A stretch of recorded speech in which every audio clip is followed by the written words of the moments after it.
रम्यक वर्ष के कुल पर्वत, जनपद और नदियों का वर्णन। भगवान रुद्र कहते हैं, विप्रों, अब उत्तर और दक्षिण के वर्षों में जो पर्वतवासी कहे जाते हैं, उनका मैं क्रम से वर्णन करता हूं। आप लोग सावधान होकर सुने। मेरु के दक्षिण और श्वेतगिरि से उत्तर सोमरस की लताओं से परिपूर्ण रम्यक वर्ष है। इस सोम के प्रभाव से वहां के उत्पन्न हुए मनुष्य प्रधान बुद्धि वाले, निर्मल और बुढ़ापा एवं दुर्गति के वशीभूत नहीं होते।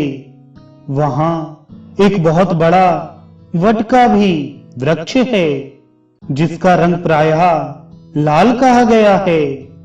इसके फल का रस पीने वाले मनुष्यों की आयु प्रायः 10,000 वर्षों की होती है और वे देवताओं के समान सुंदर होते हैं।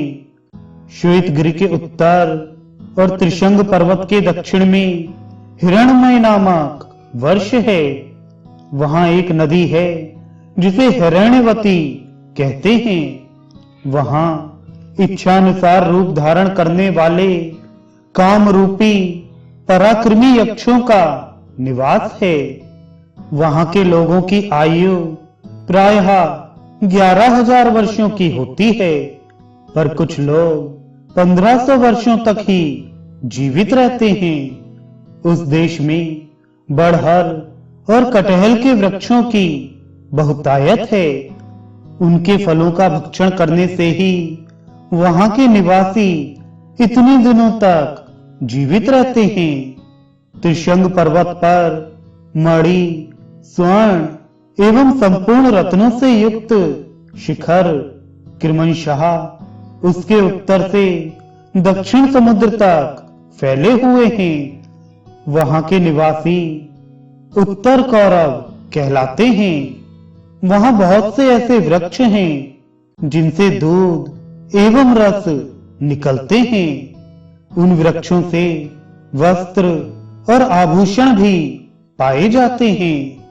वहां की भूमि मड़ियों की बनी है तथा रेतों में स्वर्ण खंड मिले रहते हैं। स्वर्ग सुख भोगने वाले पुरुष पुण्य की अवधि समाप्त हो जाने पर यहाँ आकर निवास करते हैं। इनकी आयु 13,000 वर्षों की होती है। उसी द्वीप के पश्चिम चंद्र द्वीप है। देवलोक से 4,000 योजन की दूरी पार करने पर यह द्वीप मिलता है। 1,000 योजन की लंबाई चौड़ाई में इसकी सीमा है। उसके बीच में चंद्रकांत और सूर्यकांत नाम से प्रसिद्ध 2 प्रस्थवर्ण पर्वत हैं। उनके बीच में चंद्रावर्ता नाम की एक महान नदी है, जिसके किनारे बहुसंख्यक वृक्ष हैं और जिसमें अनेक छोटी छोटी नदियां आकर मिलती हैं। कुरुवर्ष की उत्तरी अंतिम सीमा पर यह नदी है। समुद्र की लहरें प्रायः यहाँ आती रहती हैं।